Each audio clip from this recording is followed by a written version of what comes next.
آج ہم lecture number 16 کا باقاعدہ آغاز کرتے ہیں۔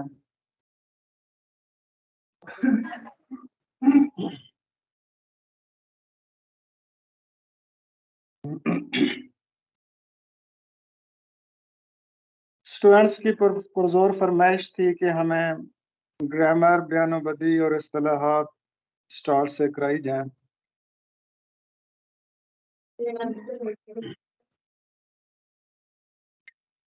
تو پہلی معروضی ہے کہ دنیا میں اس وقت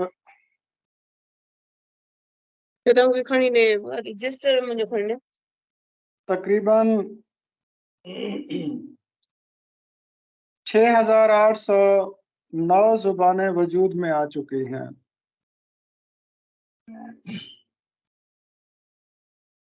اس دنیا میں تقریباً 6,809 زبانیں وجود میں آ چکی ہیں۔ ان کی تفصیل مختلف کتابوں میں مختلف ہے۔ کوئی کہتے ہیں کہ 7,000 سے زیادہ ہیں، کچھ کہتے ہیں کہ 7200 کے قریب ہیں، لیکن یہ کنفرم ہے کہ 6,809 زبانیں اب تک دنیا میں وجود میں آ چکی ہیں۔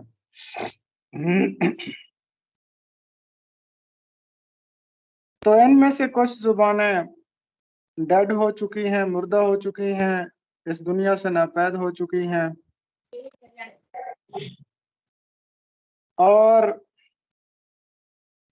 کچھ زبانیں دنیا میں زندہ ہیں۔ تو ماہرین لسانیات نے لسانی خصوصیات کی بنا پر دنیا کی تمام زبانوں کو 8 بڑے خاندانوں میں تقسیم کیا ہے۔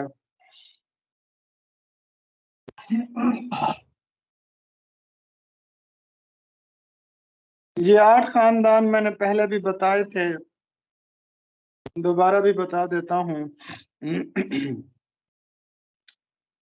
سامی خاندان، ہند چینی خاندان، دراوڑی خاندان، موڈڑا خاندان، بانتو خاندان، امریکی خاندان، ملایائی خاندان اور ہند یورپی خاندان۔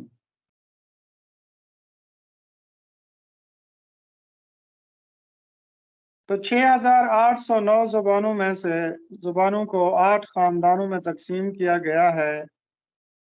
ان 8 خاندانوں میں سب سے بڑا خاندان ہند یورپی ہے۔ ہند یورپی خاندان میں لاطینی، یونانی، اطالوی، اردو، انگریزی، فرانسیسی اور فارسی اور بنگالی زبانوں سمیت کل 209 زبانیں ہیں اس خاندان میں۔ دنیا میں کل 6,809 زبانیں، ان کو 8 خاندانوں میں تقسیم کیا گیا ہے۔ سب سے بڑا خاندان ہند یورپی ہے۔ ہند یورپی میں انگریزی، اردو، فارسی، بنگالی، اطالوی، لاطینی اور یونانی زبانیں شامل ہیں۔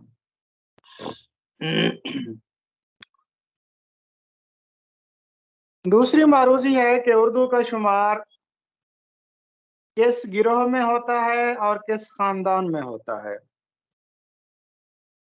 یہ ہند آریائی گروہ ہے اور ہند یورپی خاندان ہے۔ اکثر یہ معروضی پوچھی جاتی ہے اور بچے کنفیوز ہو جاتے ہیں کہ اس کا درست جواب کیا ہوگا۔ تو درست جواب ہے کہ اردو کا تعلق ہند آریائی گروہ کے ہند یورپی خاندان سے ہے۔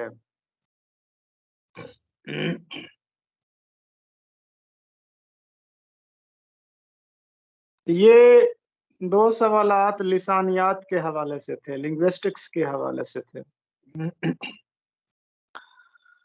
अब ग्रामर या कवायद का हिस्सा देखते हैं। पहला सवाल है कि दो या दो से ज्यादा हरूफ का मजमुआ लफ्ज कहलाता है। लफ्ज के लुग़वी मतलब होते हैं फेंकना, क्योंकि मुंह से हम आवाज फेंकते हैं और उस आवाज को हम लफ्ज कहते हैं। लफ्ज दो किस्म के होते हैं, कलमा और मुहम्मल। ऐसा लफ्ज कि जो बामानी हो, जिसके मानी समझ में आ जाए, उसको हम कलमा कहते हैं। और ऐसा लफ्ज कि जिसके मानी समझ ना आए, उसको हम मुहम्मल कहते हैं। और ये जो कलमा या बामानी लफ्ज होता है, ये तीन किस्म का होता है, इस्म, फेल और हर्फ। इस्म आपको पता है, किसी शख्स, चीज या जगह के नाम को कहते हैं। और इसमें फाइल किसी काम करने वाले को कहते हैं। तो ये 5 मरूजियां हो गई हैं। 6 हमने पढ़ा है कि दुनिया में कुल 6809 ज़बानें हैं। उनको 8 खानदानों में तकसीम किया गया है। सबसे बड़ा खानदान हिंद यूरोपी है। हिंद यूरोपी में उर्दू, अंग्रेजी, फारसी, बंगाली, अतालवी, लातीनी, फ्रांसीसी, ये चीज़ें शामिल हैं। फिर हमने पढ़ा कि लफ्ज़ के लुग़वी मानी हैं फेंकना। दो या दो से ज़्यादा हरूफ के मजमूए को लफ्ज़ कहते हैं। फिर हमने बेमानी भी हो सकता है। बामानी लफ्ज़ को कलमा कहते हैं और बेमानी लफ्ज़ को मुहम्मल कहते हैं।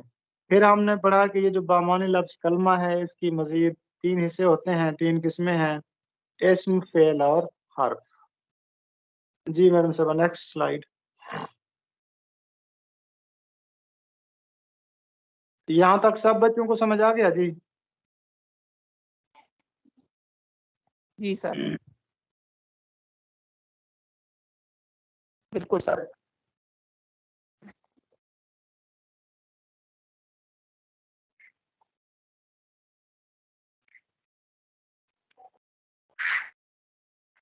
जी सर, शो करती है नेक्स्ट स्लाइड। जी मुझे शो नहीं हो रही। मैम हम भी शो नहीं जी, एक बच्चा बताए सर, शो तो 1-2 मिनट मैम के बाद सर शो हो जाएगी। वैसे शो हो रही है, मैं पढ़ देती हूँ। 8 हुस्न के तख्लीकी इजहार का हुनर आर्ट कहलाता है। आर्ट के ज़मरे में रक्स और बुतराशी आती है। स्लाइड तो शो नहीं हो रही। 1-2 मिनट तक शो हो जाएगी, शो हो रही है। बाजू पास नेटवर्क की वजह से मैम देर हमें से भी शो शो नहीं हो होती रही। है। भाई शो सब्र नहीं हो रही करें, मैम। सब्र 2 मिनट।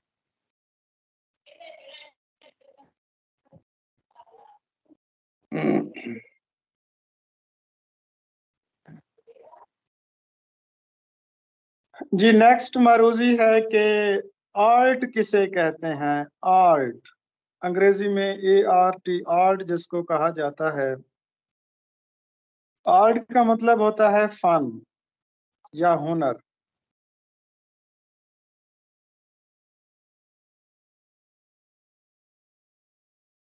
किसी भी हुस्न के तख्लीकी इजहार को आर्ट कहा जाता है, या दूसरे लफ्जों में इसको हम फनून लतीफ़ा भी कह सकते हैं। फनून लतीफ़ा, आर्ट, तख्लीकियत, क्रिएटिविटी, हुस्न का तख्लीकी इजहार, ये जुमला याद रखना। हुस्न के तख्लीकी इजहार को आर्ट कहा जाता है।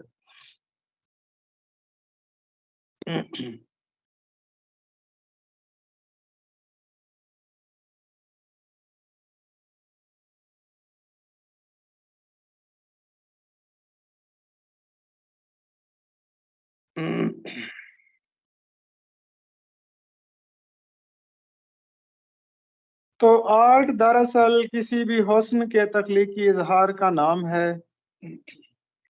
آرٹ میں شاعری، مصوری، موسیقی، رقص اور بت تراشی، یہ 5 چیزیں شامل ہیں۔ فنون لطیفہ میں بھی یہی 5 چیزیں شامل ہیں، اور آرٹ میں بھی یہی 5 چیزیں شامل ہیں۔ یہ تو سر حسن کے تخلیقی اظہار کا نیٹ نام ورک جو ہے نا، آرٹ ہے۔ اس کی وجہ سے دعائیں آ رہی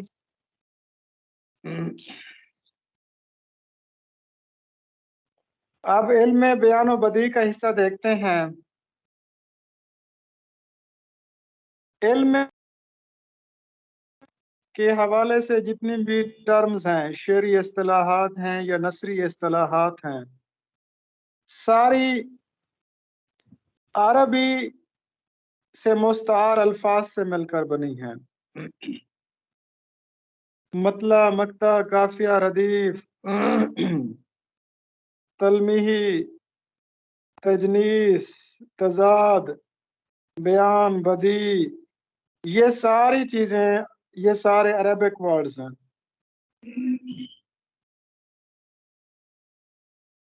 تو جیسا کہ میں نے آپ کو پہلے بتایا تھا کہ عربی میں 12 علوم مشہور ہیں، جن میں سے ایک علم بیان و بدیع بھی ہے۔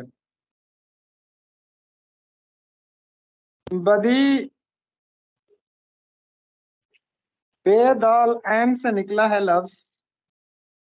عربی میں جو لفظ مشتق ہوتا ہے، اس کا جو مادہ ہوتا ہے وہ 3 حروف پر مشتمل ہوتا ہے۔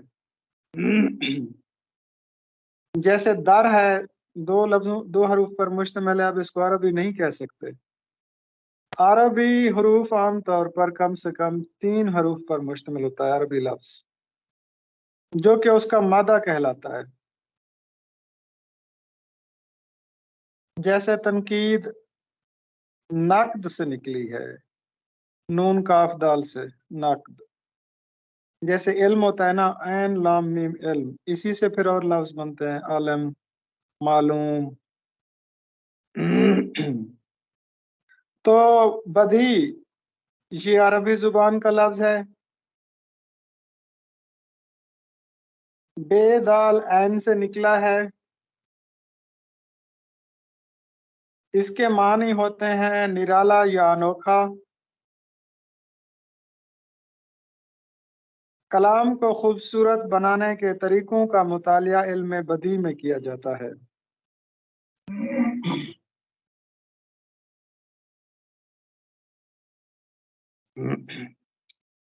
صنائع و بدائع 2 لفظ استعمال ہوتے ہیں۔ صنعت کی جمع صنائع ہے۔ صنعت کا مطلب ہوتا ہے ہنر مندی یا کاریگری۔ ایک شاعر اپنے کلام کو سنوارنے کے لیے صنائع و بدائع سے کام لیتا ہے، مختلف ہنر مندی دکھاتا ہے، کلام کو خوبصورت بناتا ہے، سجاتا ہے، سنوارتا ہے۔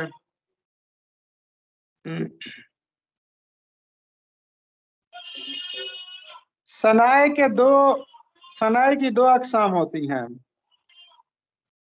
صنائع لفظی اور صنائع معنوی۔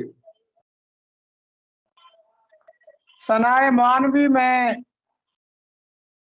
صنعت ایہام، صنعت تضاد، مرات النظیر اور صنعت مبالغہ یہ شامل ہے۔ جبکہ صنائع لفظی میں صنعت تجنیس، صنعت تکرار، صنعت تلمیحی یہ صنعتیں شامل ہیں۔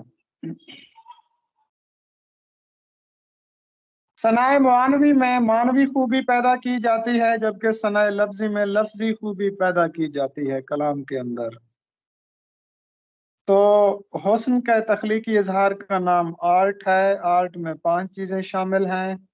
بدیع عربی زبان کا لفظ ہے، بے دال عین سے بنا ہے، کلام کو خوبصورت بنانا۔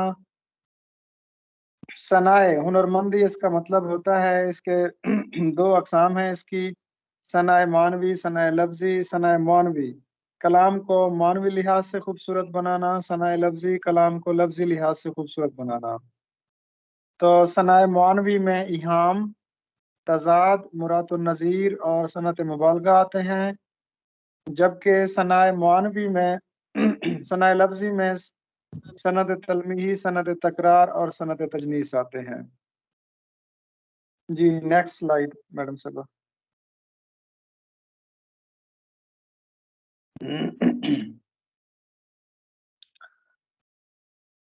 पहली मरूजी है उर्दू अदब की मुख्तसर तरीन तारीख आज डॉक्टर सलीम अख्तर से कि बर्ग व बार के क्या मानी हैं।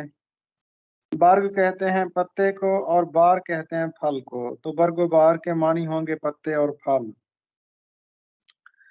दूसरी मारूजी पढ़ चुके हैं कि गज़ल में मुख्तलिफ अलामतें इस्तेमाल की जाती हैं।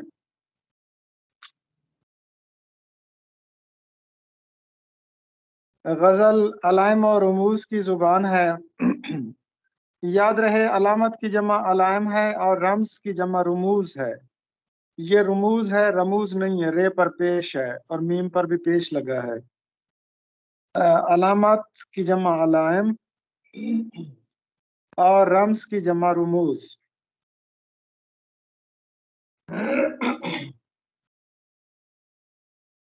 नेक्स्ट मरूजी सर है आपको कि स्क्रीन दुरुस्त है।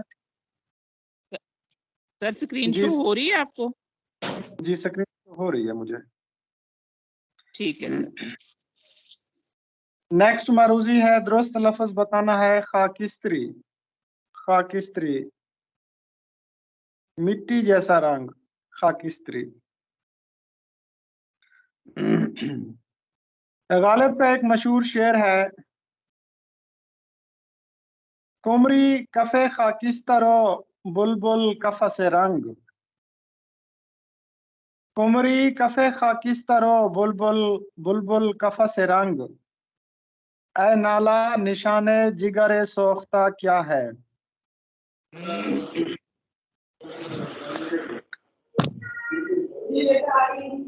कुमरी एक ऐसा परिंदा है जो मिट्टी के रंग जैसा होता है। कफे खाकिस्तर, कफ कहते हैं झाग को, और बुलबुल एक रंगदार परों वाला एक परिंदा होता है।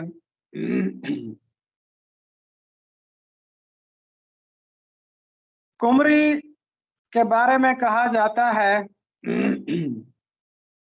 कि ये सार्व एक दरख्त होता है, उसका आशिक होता है और ये हर वक्त कू कू की सदा करके अल्लाह की तस्बीह बयान करता है और इसकी कू कू को शोरा किराम आहो फरियाद से तस्बीह देते हैं। इसी तरह बुलबुल, बुलबुल भी एक रंगीन परिंदा होता है और बुलबुल के नाले को आहो फरियाद से तशबीह दी जाती है। गालिब कहते हैं कि कुमरी की आहो फरियाद ने उसको खाकिस्तर कर दिया है, राख में तब्दील कर दिया है। हमें उसके रंग से पता चल रहा है कि कुमरी अपने नाले की वजह से जल चुकी है। इसी तरह बुलबुल भी नाला आहो फरियाद करता है तो उसके रंगीन परों से पता चलता है कि उसका वो भी उसके आहो फरियाद का पता उसके रंगीन परों से चलता है। मगर अफसोस कि मेरे जो जिगर पे निशान है, मेरे दिल से निकलने वाले जो आहो फरियाद है, जो नाले हैं, उनका कोई निशान बाकी नहीं है। यानी किसी को इल्म ही नहीं कि मैं कितने मसाइब में मुब्तला हूँ, इश्क में झुलस रहा हूँ, ظالم و जाबिर महबूब के जुल्म و सितम बर्दाश्त कर रहा हूँ, मगर मेरे जिगर सोख्ता की कोई निशानी भी ज़ाहिर नहीं हो रही। तो निशान जिगर सोख्ता डॉक्टर सलीम अख्तर की खुद नविश्त का नाम भी है। तो इस शेर का मफहूम अब आपको समझ आ गया होगा। कुमरी कफ़े खाकिस्तर और बुलबुल कफ़स रंग, ए नाला निशान जिगर सोख्ता क्या है। तो गालिब कहते हैं कि कुमरी का जो नाला है उसने उसे रात में तब्दील कर दिया, बुलबुल के नाले ने उसे रंगदार बना दिया, मगर अफसोस मेरे दिल के नाले किसी पर ज़हर नहीं हो सके। इस शेर की तशरीह अल्ताफ हुसैन हाली को भी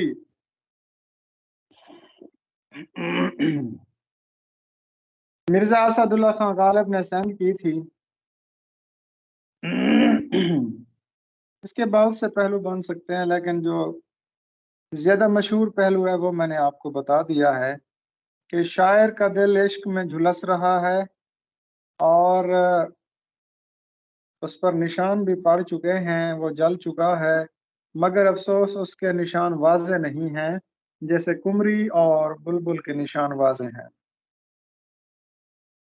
और सर उसके निशानों में मजा ये भी है कि दोनों को वो जाहिर कर रहा है, खाक के और उसके नाले रंगीन को भी, सोख्ता भी है और जख्मी भी है दिल। थोड़ा सा इजाफा कर दिया सर ने। वैसे अल्ताफ हुसैन हाली का एक शेर है कुमरी के ऊपर, बड़ा खूबसूरत, वो मुझे बहुत पसंद आया। कब को कुमरी में है झगड़ा के चमन किसका है।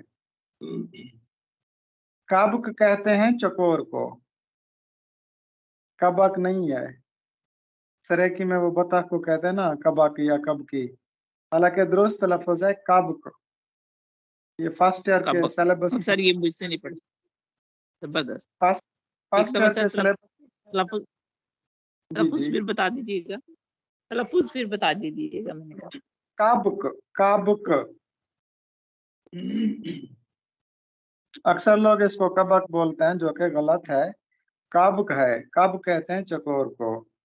तो अल्ताफ हुसैन हाली कहते हैं कि कब को कुमरी में है झगड़ा के चमन किसका है।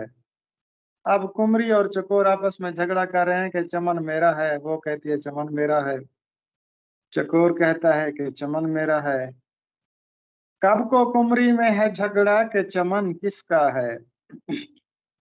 कल बता देगी खिजा ये कि वतन किसका है, यानी खिजा ही फैसला करेगी कि चमन किसका है। हाँ सर। कब को कुमरी में है झगड़ा के चमन किसका है, कल बता देगी खिजा ये कि वतन किसका है। कब को कुमरी में है झगड़ा के चमन किसका है, कल बता देगी खिजा ये कि वतन किसका है। कोशिश किया करें शेर को वजन में पढ़ने की। अब जैसे मैं पढ़ रहा हूँ ना, तो देखिए इसमें कितना वजन है। कब को कुमरी में है झगड़ा के चमन किसका है, कल बता देगी खिजा ये कि वतन किसका है। लोग दास्ताने हैं कुछ, हीर रांझा, सोनी माहीवाल, ससी पुनो, मिर्जा साहिबा, यूसुफ जुलेखा। हीर रांझा के खालिक हैं वारिस शाह। ये दास्तानें बताने की जरूरत तो नहीं है, ये मशहूर आम है, आप इनको पढ़ भी सकते हैं, आपको याद भी होंगी। सोनी माहिवाल लिखी है सैयद फजल शाह ने, और ससी पुनो और मिर्जा साहिबा और यूसुफ जुलेखा के खालिक हैं हाफिज बरखुरदार। तो एक बच्चे ने सवाल किया था कि सर जितनी भी लोक दास्तानें हैं, इश्किया लोक दास्तानें हैं, उनमें खातून का नाम पहले क्यों है। तो मैंने उनसे कहा कि बुनियादी तौर पर ये जो दास्तानें हैं ये लोकगीत की शक्ल में लिखी गई हैं, और गीत खालिस्तान हिंदुस्तानी सनफ़ सुखन है। और गीत की खूबी ये है कि इजहार इश्क हमेशा औरत की तरफ से होता है, دوسری بات یہ مشرق کا یہ حسن بھی ہے کہ وہ عورت کو عزت و تکریم دیتے ہیں، اس لیے اس کا حوالہ پہلے آیا ہے۔ تو سوال اب یہ ہے کہ مرزا صاحبہ میں پھر مرزا کا نام پہلے کیوں آیا ہے؟ تو آپ دیکھیں کہ باقی تمام داستانوں میں عورت وفا کرتی ہے، مرزا صاحبہ میں عورت بے وفائی کرتی ہے، اس لیے مرد کا نام جو ہے وہ پہلے آیا ہے۔ تاریخ ادبیات مسلمانان پاک و ہند سر یہ میر شفق کافی دیر سے ہینڈ ریز کر کے کھڑی ہیں، پتہ نہیں کچھ کہنا چاہ رہی ہیں۔ سوری میں نے درمیان میں بول دیا۔ آپ کی کلاس فیلو؟ جی جی ہاں جی، ان سے کہیں کیا کہنا چاہتی ہیں؟ جی مس شفق بولیں آپ۔ السلام علیکم سر،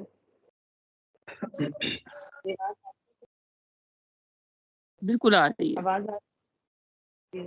میم جی، آ رہی ہے، میرا سوال تھا کہ جو لوک داستانیں ہیں ان کا جو آغاز ہوا تھا وہ عام داستانوں سے پہلے ہوا تھا یا انہی کے دوران ہوا تھا؟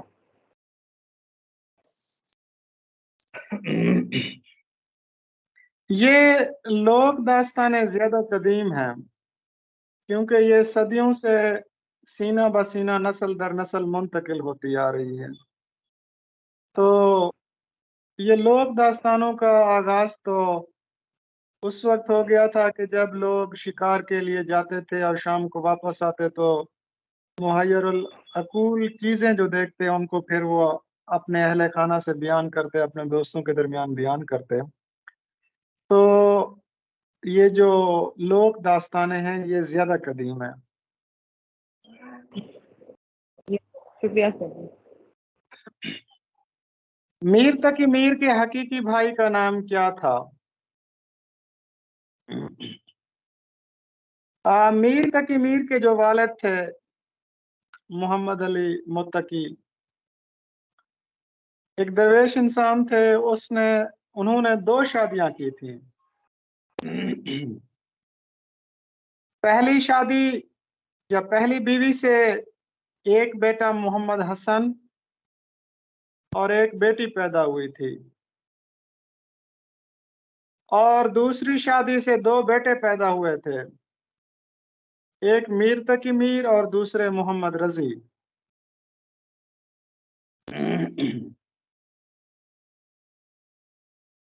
تو خود میر تقی میر نے بھی 2 شادیاں کی تھیں۔ پہلی بیوی سے فیض علی عرش، فیض علی کلو عرش اور ایک بیٹی پیدا ہوئی تھی، اور دوسری بیوی سے ایک بیٹا حسن عسکری پیدا ہوا تھا۔ تو فیض علی کلو عرش اور حسن عسکری دونوں شاعر تھے، اچھے شاعر تھے۔ فیض علی کا تخلص عرش تھا اور حسن عسکری کا تخلص زارا تھا، زارا۔ تو یہ تھی میر تقی میر کے خاندان کی معلومات۔ دوبارہ سن لیں، میر تقی میر شادیاں کی تھیں، پہلی بیوی سے محمد حسن اور ایک بیٹی پیدا ہوئی، دوسری بیوی سے 2 بیٹے محمد تقی اور محمد رضی پیدا ہوئے، یعنی میر تقی میر اور محمد رضی پیدا ہوئے۔ اس کے بعد میر تقی میر نے بھی 2 شادیاں کی تھیں، پہلی بیوی سے ایک بیٹی اور ایک بیٹا فیض علی پیدا ہوئے، اور دوسری بیوی سے صرف ایک بیٹا حسن عسکری پیدا ہوا۔ سر ان کی بیٹی کا نام سکینہ تھا؟ جی، ان کی بیٹی کا نام سکینہ تھا؟ سکینہ مولانا محمد حسین آزاد کی بیٹی کا نام تھا، جس کی بے وقت موت کے بعد وہ جو ہے نا جنون کا شکار ہو گئے تھے۔ ان کی جی بیٹی کا نام اگر کسی کو یاد ہے تو پتہ نہیں کون سی بیگم تھا، شمیم بیگم۔ शमीम बेगम सर, और कुछ लोग जी कुछ लोग उसको फर्जी भी कहते हैं कि बेटी नहीं थी। नहीं, वो ठीक बेटी हो तो थी, लेकिन वो शेर को फर्जी कहा जाता है कि वो जो उन्होंने शेर लिखा था ना उनकी बेवक्त मौत पे, जी सर, ना भूले वो असबाबे कफन में वो देना भूल गए हम, असबाबे शादी में। अब ख्याल आया ए आरामे जहाँ इस नामुरादी में, कफन देना तुम्हें भूले थे हम असबाबे शादी में। असबाबे शादी में।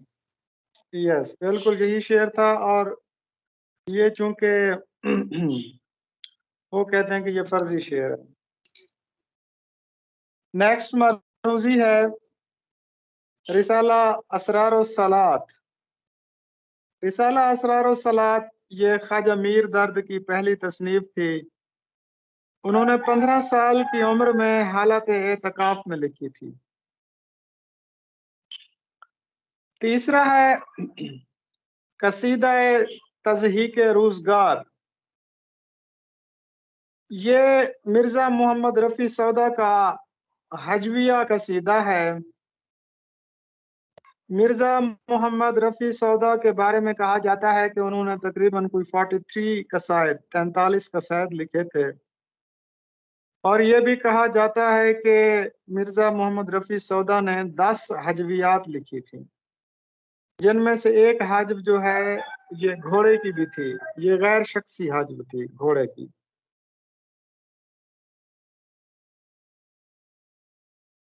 ये घोड़ा इख्तियारा था मुगल निज़ाम सल्तनत और मुगल फौज का।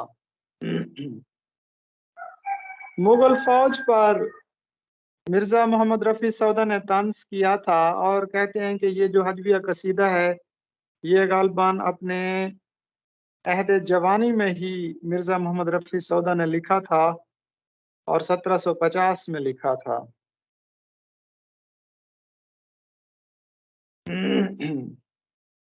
कहा जाता है कि घोड़े के बलबूते पर मुगल बादशाह ज़हीरुद्दीन बाबर ने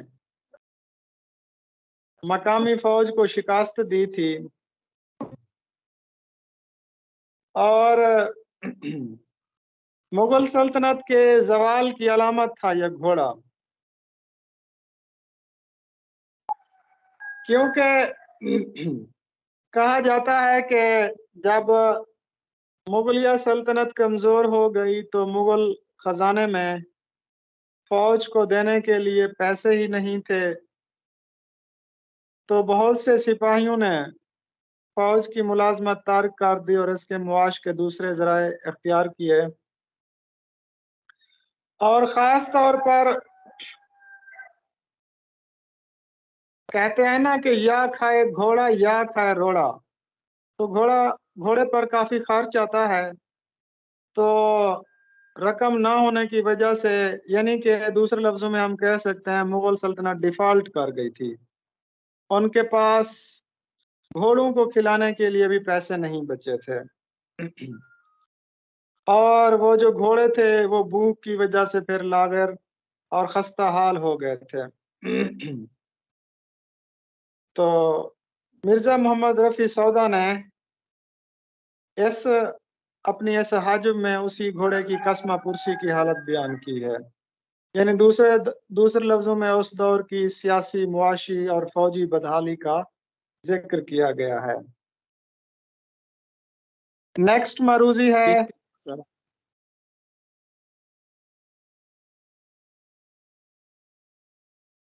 मीर के कलाम में मसनवियों की तादाद। कुलियात मीर में मसनवियों की तादाद 35 है डॉक्टर सैयद अब्दुल्ला के मुताबिक, जबकि डॉक्टर मौलवी अब्दुल हक और दूसरे नकादों के मुताबिक मीर की मसनवियों की तादाद 37 है।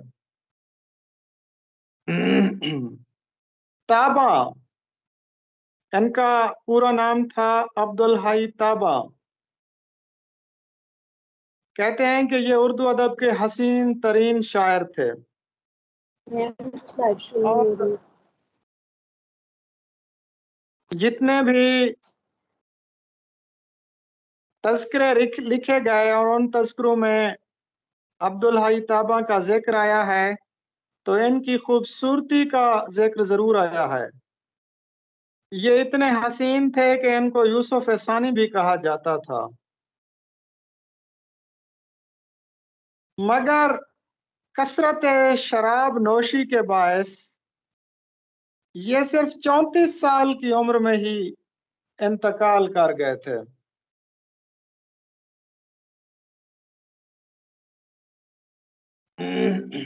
नेक्स्ट मारूजी है, सौज पहले तखल्लुस क्या इस्तेमाल करते थे? मीर। असल में ये इनका असल नाम था, मोहम्मद मीर इनका असल नाम था। एक मरतबा फेसबुक पे भी किसी ने पूछा हुआ था कि वो कौन से शायर थे जो मीर तखल्लुस इस्तेमाल करते थे।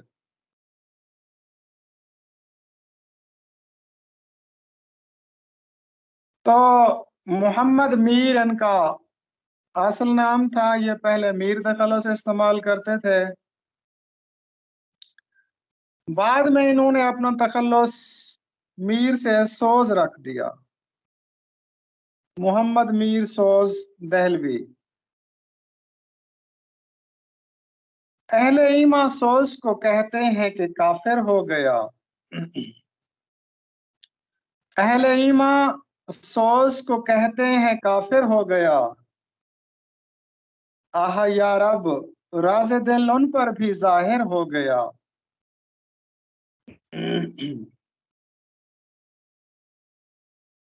उसके बाद नेक्स्ट मारूजी है। जी मैडम साहब इसको पढ़िए। जी सर। आखिरी मुगल फरमारवा बहादुर शाह जफर के उस्ताद जो मलकुल शोहरा के रुतबे पर भी फाइज थे, कौन थे? ये शेख मोहम्मद इब्राहिम ज़ौक थे, जिनको शाह आलम सानी ने खाकानी हिंद का खिताब दिया था, और बहादुर शाह जफर ने इनको मलिक शोरा का खिताब दिया था। मौलाना जफर अली खान और मौलाना अस्माइल मीरठी अपनी मंजूमात में क्या तखल्लुस इस्तेमाल करते थे? बिल तरतीब ये बताना है सर। शोरा अपने तखल्लुस इस्तेमाल नहीं करते थे। क्या खूब अमीर फैसल को संतोषी ने पैगाम दिया, तू नामो नसब का हिजाजी है पर दिल का हिजाजी बन ना सका। ये सनोसी कौन थे सर? जी ये जी सर। बाल जिब्रील की एक गजल है। मस्जिद तो बना दी शब भर में ईमा की हरारत वालों ने। वो जो लाहौर में मस्जिद शब भर बनाई थी इन्होंने, आज भी मौजूद है, और जी उसका सर। नाम मस्जिद शब भर है।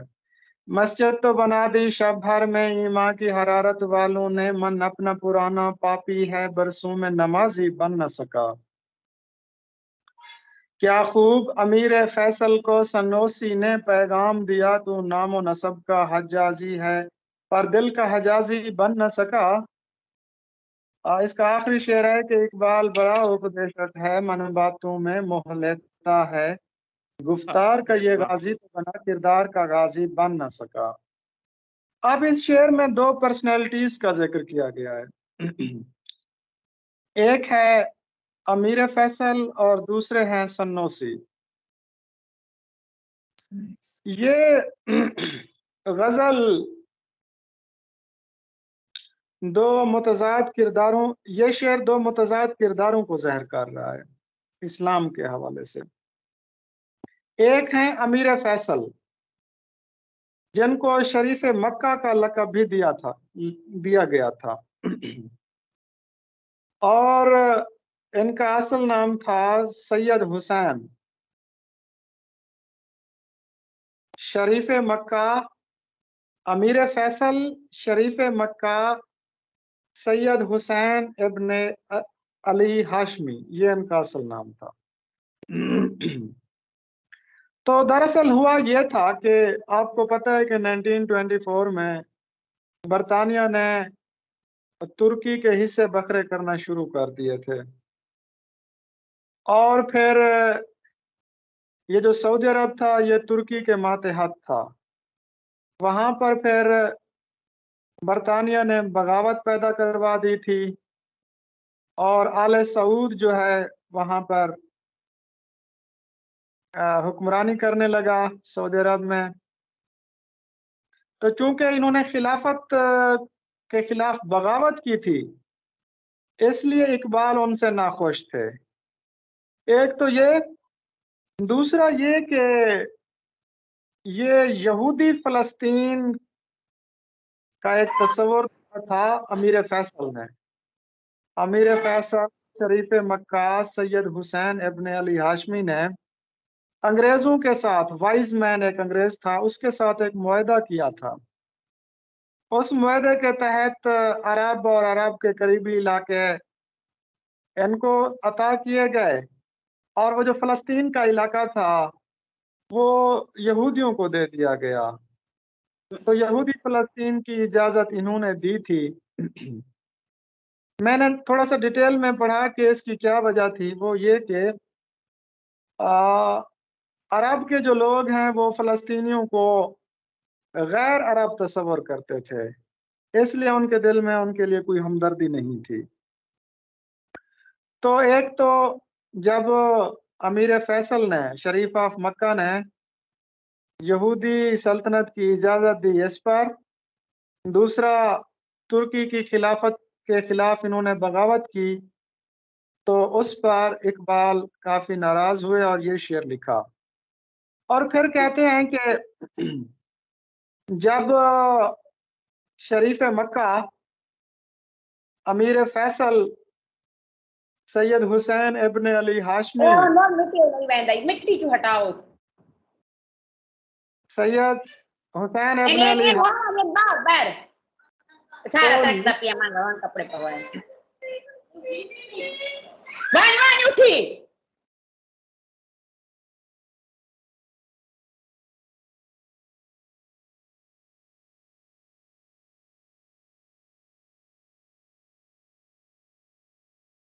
سر آپ اپنا مائک آن کر لیں، میں نے میوٹ کر دیا تھا سب کو.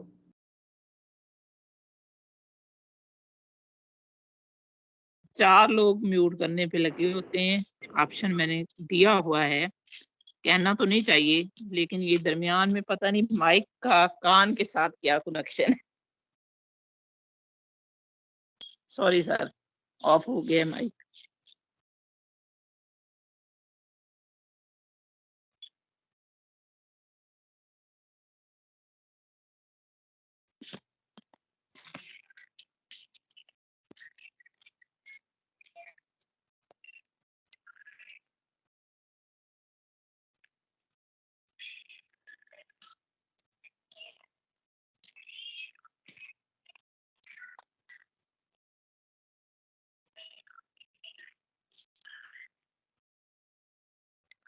اچھا سر کا سمجھانے کا انداز دیکھیں سر. میں ایک تھوڑا سا بول رہی ہوں کہ جو شعر پڑھتے ہیں اس کے شروع والا آخر والا اس کی مکمل تفصیلات بتاتے ہیں، تو پھر بھی تیاری نہیں ہو سکتی تو کیا کہیں. ماشاءاللہ اتنا زبردست سمجھاتے ہیں سر کہ میں تو حیران ہی ہوتی ہوں. میرے خیال میں سر کا مائک آن ہو گیا ہے. جی سر. جی میری آواز پہنچ رہی ہے میڈم؟ جی سر پہنچ رہی ہے. تو میں یہ کہہ رہا تھا کہ تاریخ، جغرافیہ اور ادب یہ ایک دوسرے سے جدا نہیں ہیں. تو اگر آپ نے ادب پر دسترس حاصل کرنی ہے تو آپ کو تاریخ اور جغرافیہ کا علم بھی ہونا چاہیے. اچھا، تو میں کہہ رہا تھا کہ 1924 میں برطانیہ نے ترکی کے حصے بکھرے کیے، عربوں نے بغاوت کی، امیر فیصل شریف مکہ نے یہودی سلطنت کے قیام کی اجازت دی. اس امیر فیصل کو لیبیا کے سنوسی قبیلے کے رہنما محمد ادریس نے ایک خط بھی لکھا تھا. تو یہ شعر اسی خط کی طرف اشارہ ہے. کیا خوب امیر فیصل کو سنوسی نے پیغام دیا، تو نام و نسب کا حجازی ہے پر دل کا حجازی بن نہ سکا.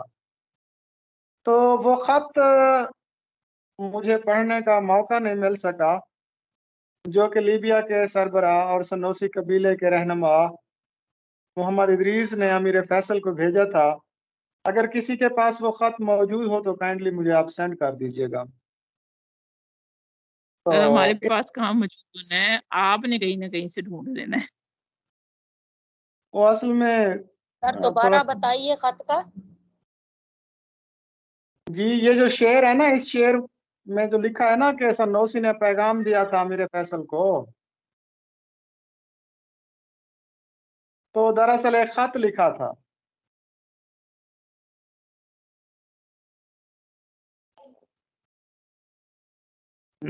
اب دو چیزیں جی میں سر. آپ کے بتا چکا ہوں. ایک وہ جو رنگین نے شیطان کا قصیدہ لکھا تھا وہ آپ لوگوں نے مجھے پرووائڈ کرنا ہے، اور دوسرا یہ امیر سنوسی کا خط آپ نے مجھے پرووائڈ کرنا ہے. اچھا اس کے بعد نیکسٹ معروضی پڑھیے میڈم صاحبہ. تو یہ تو اب آپ کو جی کلیئر سر. ہو گیا نا پورا پس منظر، شعر بالکل کا سر، پس منظر بھی اور تاریخ بھی اور شریف آف مکہ امیر پڑھنے کا فیصل انداز بھی سر. بھی اور سنوسی بھی اور اس کا تعلق بھی اور اس کا نام بھی، یہ ساری چیزیں اب کلیئر ہو گئی ہیں. تو بچے کہتے ہیں کہ جی ہم نے کلید کو 5 مرتبہ پڑھا ہے. پڑھنا اور چیز ہوتی ہے. میں کہتا ہوں کہ 5 معروضیاں پڑھو لیکن بہترین پڑھو، کم پڑھو لیکن معیاری پڑھو. تو 5 کتابیں پڑھنے سے بہتر ہے کہ بندہ ایک کتاب پڑھ لے لیکن سوچ سمجھ کر اور اچھے طریقے سے. رشی کے فاقوں سے نہ ٹوٹا برہمن کا طلسم، آسان نہ ہو تو کلیمی بیکار بے بنیاد. سر رشی اور برہمن کے بارے میں بتانا ہے. جی یہاں پر رشی تو کہتے ہیں اس سادھو کو، مطلب جو ہندوؤں کا مذہبی پیشوا ہوتا ہے، سادھو ہوتا ہے، جو ساری زندگی مطلب ایک دھوتی میں گزار دیتا ہے. اور گاندھی جی کو دیکھیں، گاندھی جی بھی ایسے ہی تھے، وہ بھی سادھو ہی تھے، لیکن وہ اپنی قوم کو ذات پات کے فرق سے نہ نکال سکے. یہاں برہمن سے مراد اونچی ذات کے ہندو ہیں، یعنی کہ پنڈت جواہر لال نہرو. گاندھی جی بھی ذات پات کے مخالف تھے. تو اقبال یہی کہہ رہے ہیں کہ گاندھی کی رہنمائی کا کیا فائدہ کہ وہ ایکویلٹی یا مساوات ہی پیدا نہ کر سکا. سچ کہتے ہیں کہ جب تک طاقت اور پاور نہ ہو تو کار بے بنیاد ہوتی ہے. تو اس طرف بھی اشارہ ہے. یہ جو برہمن ہیں جن کا نام تھا پنڈت جواہر لال نہرو، جو کہ موتی لال نہرو کے بیٹے تھے، اور ان کی جو بہن تھی وجے لکشمی، پنڈت وجے لکشمی، آپ سب کو پتا ہے، آپ نے جنرل نالج میں پڑھا ہوگا، وہ پہلی خاتون، اقوام متحدہ کی پہلی خاتون جنرل سیکرٹری تھی. تو یہ اسی پنڈت جواہر لال نہرو کی بہن تھی.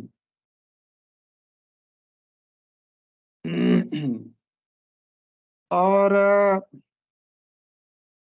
آپ کو پتہ ہے کہ ہندو میں ذات پات کے درجے ہیں 4، ان کو طبقات میں تقسیم کیا گیا ہے. آج بھی وہ طبقات موجود ہیں.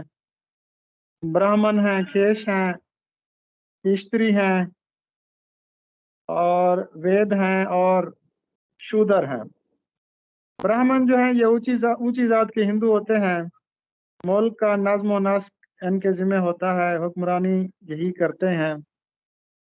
تو اقبال یہی کہہ رہے ہیں کہ افسوس گاندھی ہندوستان میں ذات پات کے نظام کو ختم نہ کر سکا.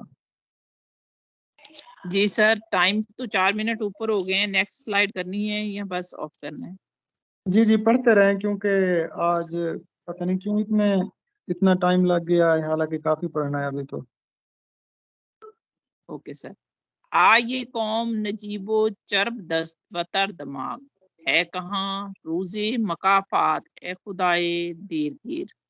علامہ اقبال نے کس قوم کو قوم نجیب و چرب دست و دماغ کہا؟ جی چرب دست کہتے ہیں ہنرمند کو، اور تر دماغ کہتے ہیں ذہین کو۔ یہ اہل کشمیر کے متعلق انہوں نے ایک نظم لکھی تھی، اس میں انہوں نے کشمیریوں کے شان میں جو ہے نا یہ شعر لکھا تھا، اور خاص طور پر کشمیری شال بڑی مشہور ہے، چرب دست و تر دماغ۔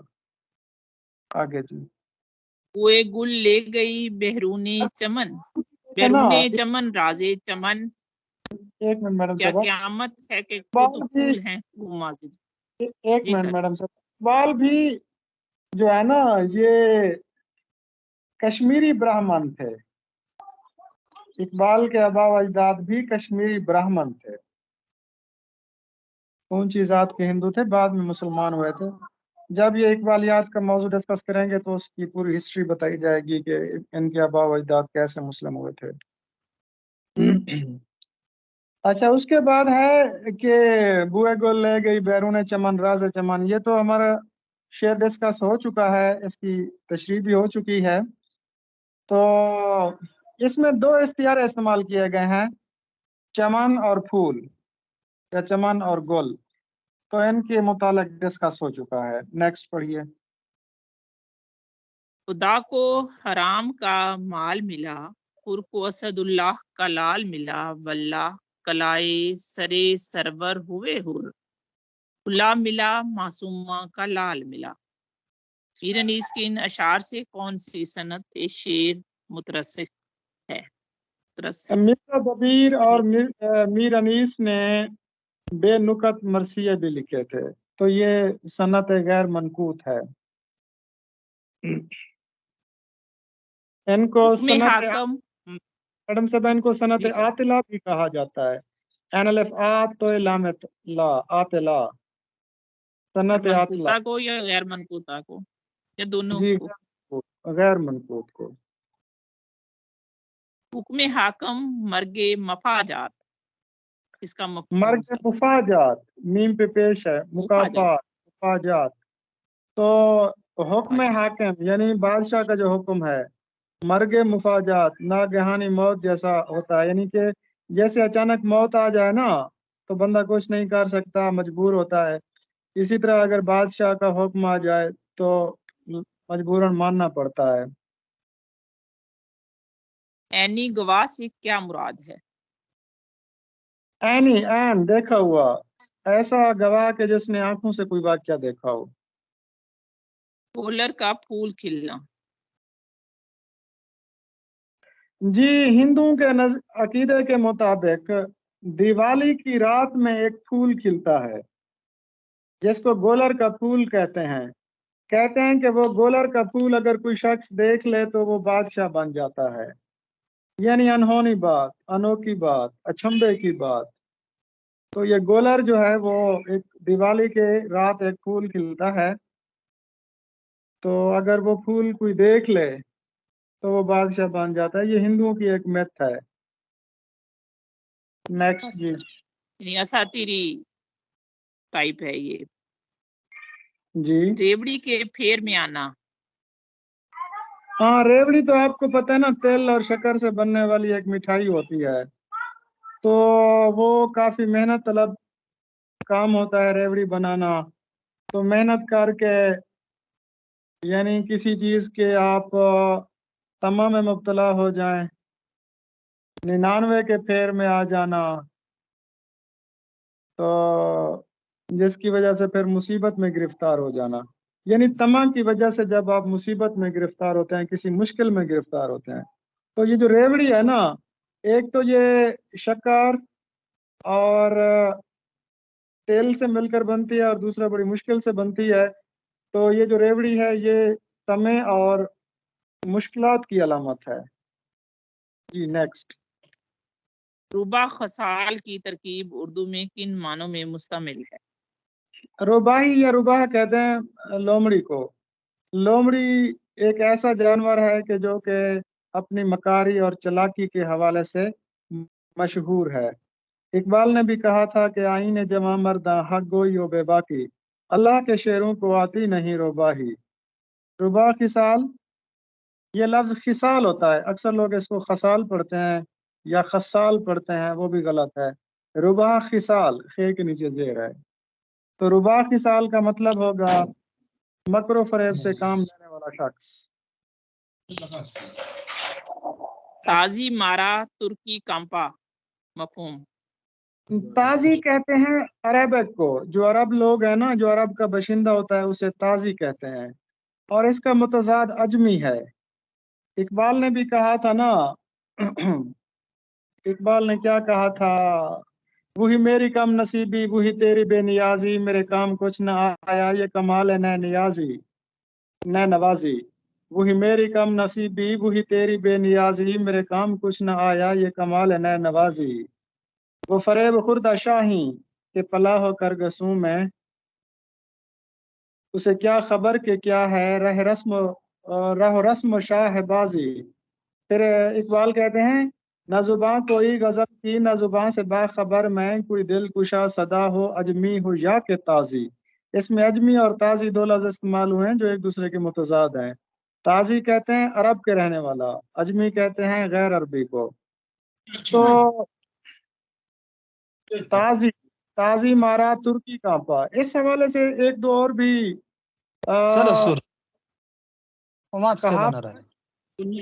कहावत और भी मशहूर है। एक कहावत है कि ताजी मार खाए तुर्की आस लगाए, अगर ये आ जाए ना तो तब भी वही लिख देना आपने। ताजी मार खाए तुर्की आस लगाए, या ताजी मारा तुर्की कांपा, या ताजी पर बस न चले तुर्की के कान ईंठे। ये ताजी और तुर्की पर बने हुए मुहावरे और कहावतें हैं, ये तीनों आप याद कर लीजिए।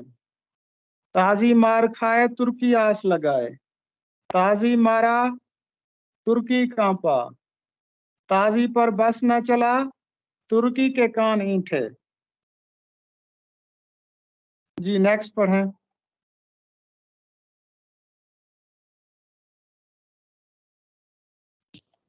अश्के बुलबुल मुहावराती तरकीब है, इसका मफहूम बयान करें। किसी चीज की इंतहाई खफीफ मिकदार। आप अगर बुलबुल को देखें ना तो उसकी आंख से, तस्वीर में देखें, उसकी आंख से एक छोटा सा पानी का कतरा आपको गिरता हुआ दिखाई देगा, बिल्कुल हल्का सा, मामूली सा।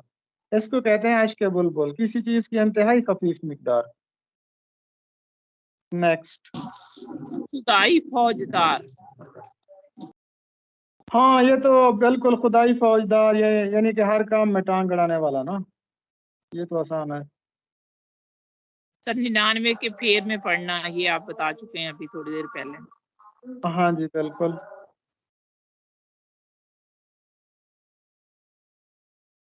नेक्स्ट पढ़ें। वही ढाक के 3 पात।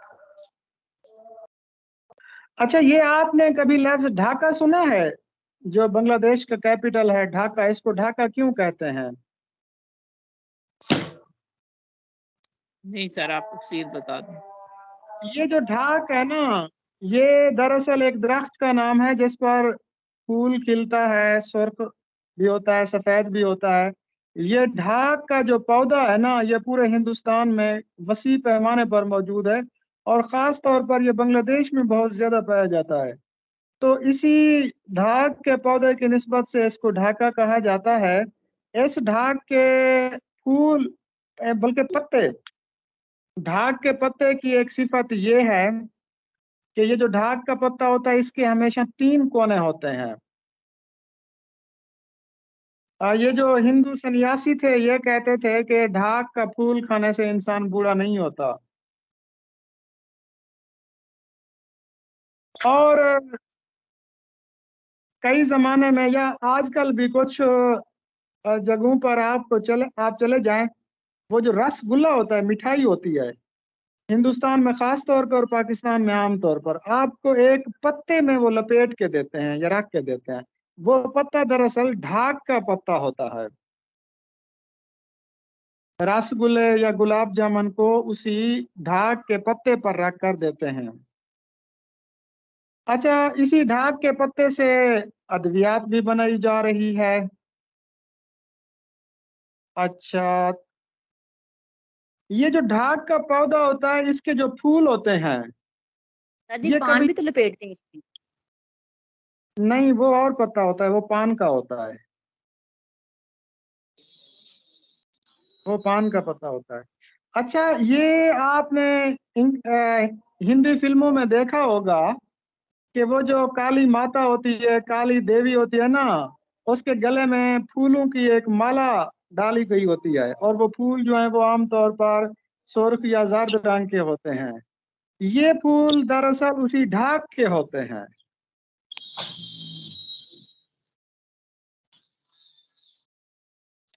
इनके पत्तों से हिंदुस्तान में बर्तन भी बनाए जाते हैं, यानी इनके पत्तों को काट कर तीलियां बनाई जाती हैं और उन तीलियों से फिर बर्तन बनाए जाते हैं। मेरे ख्याल में काफी है इतना आज, मैडम साहबा, ठीक है सर, ठीक है सर। बाकी कल पढ़ लेंगे इंशाल्लाह। सर एक क्वेश्चन है सर। अल्लाह।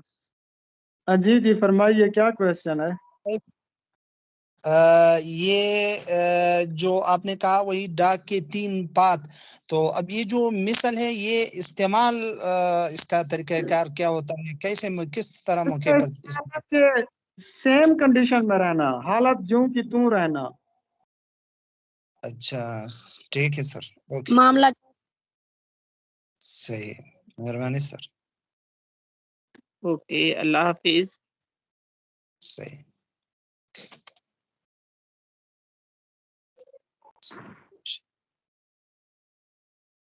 अल्लाह